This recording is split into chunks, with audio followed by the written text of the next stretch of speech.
sous la très haute présidence de son Excellence, Brice Clotaire Oligui Nguema, général de brigade, président de la transition, président de la République, chef de l'État.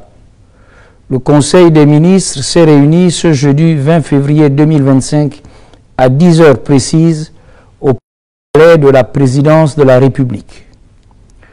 Le Conseil a examiné avec attention les avancées majeures dans la mise en œuvre des projets structurants pour le pays. Le président est notamment revenu sur les résultats de sa visite du 14 février, au cours de laquelle il a inspecté l'axe routier Ntoum-Kokobich, un projet de 83 km qui constituera un levier économique déterminant pour le développement des localités environnantes, ainsi que plusieurs chantiers stratégiques dans le département de la Noya.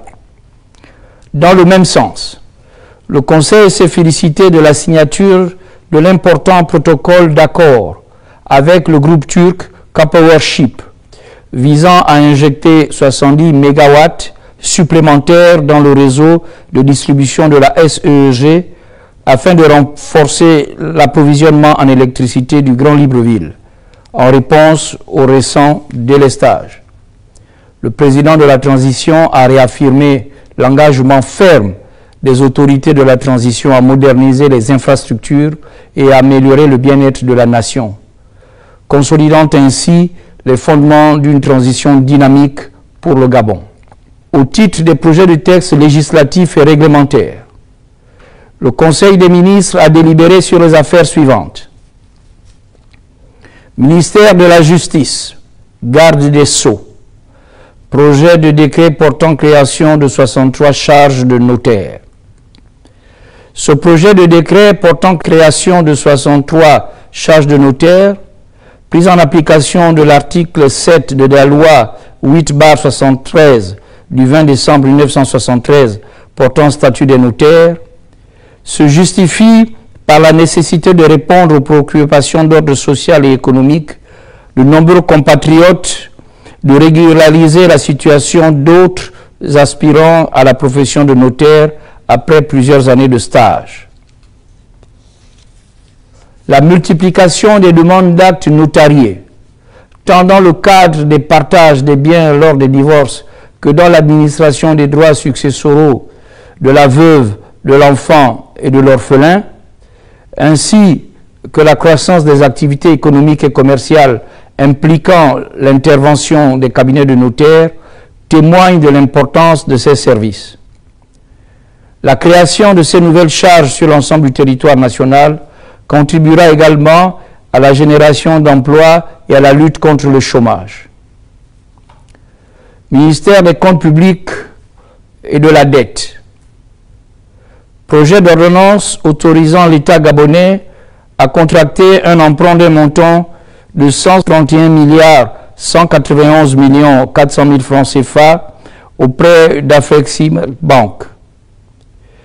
Ce projet d'ordonnance autorise l'État gabonais à contracter un emprunt de 131 milliards 191 millions 400 000 francs CFA dont le produit sera destiné au financement du Programme national de développement de la transition, en abrégé PNDT.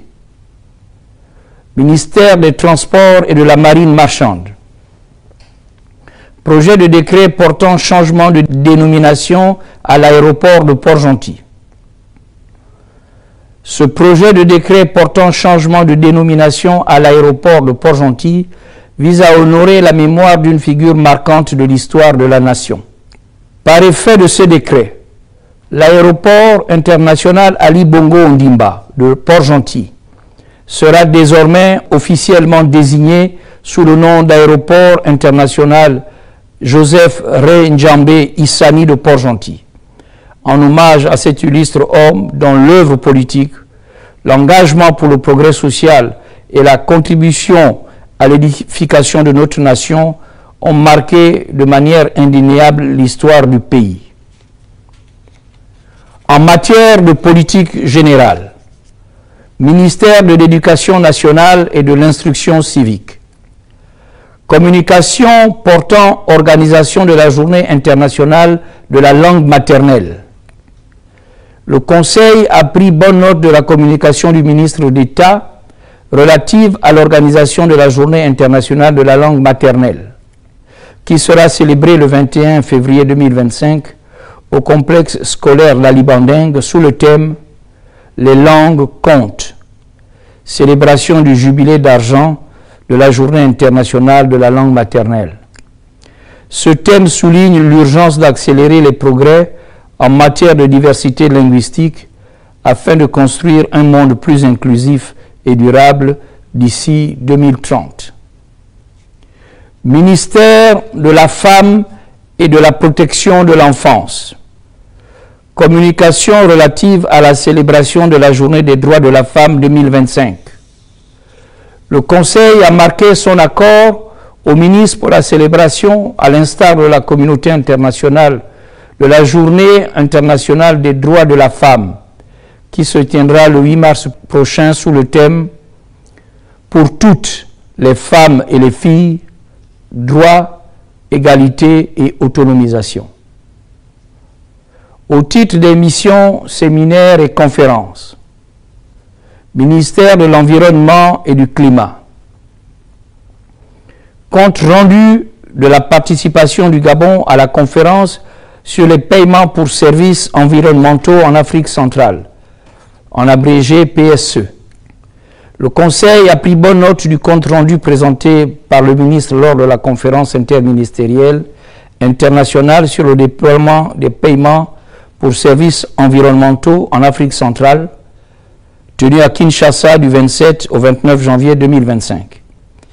Cette conférence avait pour objectif de formaliser et de lancer le processus de mise en place d'un mécanisme de paiement pour services environnementaux à l'échelle des pays signataires de la Déclaration de l'initiative pour la forêt d'Afrique centrale, CAFI, à savoir le Cameroun, le Congo, le Gabon, la Guinée équatoriale, la République centrafricaine et la République démocratique du Congo.